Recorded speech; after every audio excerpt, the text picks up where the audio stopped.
The woman in the alleyway was not breathing, but she was definitely looking at me. Her eyes were glassy, wide, and entirely devoid of the warmth I had spent years memorizing. She was an uncanny replica, a mannequin crafted with terrifying precision, wearing the very coat that had been buried in a silk-lined casket 6 months ago. Before I could scream, a heavy hand clamped onto my shoulder from behind. I spun around, ready to fight, but the sight of a badge halted me. It was Detective Miller. He wasn't looking at me though. He was staring at the woman with a weariness that suggested this wasn't the first time he had seen something this impossible. "Julian, step back," Miller said, his voice clipped and devoid of surprise. I stumbled away, my back hitting the damp brick wall. "Who is she, Miller? What is this?" I pointed a shaking finger at the woman. She didn't move. She didn't blink. She just stood there, a hollow shell in my wife's clothes. "She is a diversion," Miller sighed, finally turning his gaze to me. "A very expensive, very sophisticated diversion." He walked past me and tapped the woman on the shoulder. She collapsed. It wasn't a death. It was a mechanism. She folded like a deck of cards, revealing a complex array of wires and processors embedded in her collar. It was a remote-operated facade, a puppet designed to draw me out of my home, and into the cold, empty spaces of this town. I felt the ground tilt beneath me. Everything I had been feeling, the grief, the late-night panic, the desperate search for closure. It was all part of a script I hadn't written. Miller led me into his sedan, the interior smelling of stale coffee and bureaucratic indifference. He didn't offer comfort. He offered a file. "I've been tracking the account activity, Julian," Miller said, not meeting my eyes. "The Venmo requests, the logins, the little breadcrumbs leading you from one location to the next. They weren't glitches. They were an inventory check." He flipped the file open. The pages were filled with financial records, redacted names, and a list of shell companies that spanned the globe. Maya hadn't just been my wife.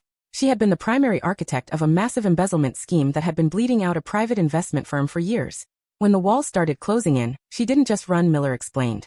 She needed to make sure no one would look for her. She needed a martyr. She staged the accident, burned the evidence, and used her sister to fill in the blanks. Sienna. The name tasted like ash in my mouth. I thought of her helping me clear out the closet. The way she had insisted on handling the funeral arrangements. The way she had comforted me when I was at my lowest. She wasn't grieving. She was managing the transition. "She didn't die, Julian," Miller said, his voice dropping. "She realized 6 months ago that you were a loose end. You were too honest, too observant. She had to ensure you stayed buried in your grief, too distracted by your own sorrow to ever look at the books, to ever notice the missing funds in your joint accounts." I stared at the dashboard. My hands were still trembling. I had been paying for her new life with every paycheck I deposited, every credit card transaction I made. She was using my digital identity to mask her own tracks, moving money through my accounts because the police would never suspect a grieving, broken man of being a mastermind. "Why the show today? Why the alleyway?" I whispered. "She didn't want you to find her," Miller said. "She wanted to see if you would follow her. She wanted to know if you were still a liability. If you had called the police immediately, she would have known you were a threat and cut the cord entirely. By coming here, by chasing a ghost, you showed her that you were still under her spell. You were still hers to manipulate." The realization hit me harder than any physical blow. The lunch request, the photo of the coffee shop, the coat. It wasn't a haunting. It was a stress test. She wasn't just hiding. She was playing a game of cat and mouse. And I had spent the last 6 months as the mouse, terrified and blind. I thought of the empty casket. I thought of the soil we shoveled onto the box, the flowers, the tears I had shed for a lie. She had watched me mourn her, likely laughing from a distance, or worse, completely indifferent to the destruction she had left behind. "She's gone," Julian, Miller said, watching me closely.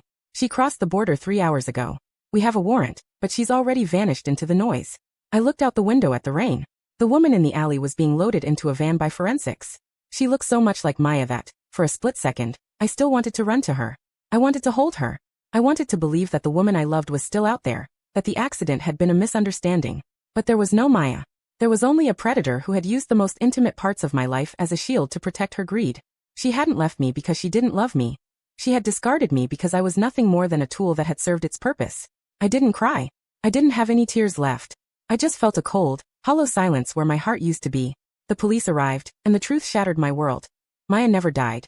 She just wanted to see if I would protect her crime even after she discarded me like a broken tool. I was finally alone, not because of death, but because I was never really loved at all.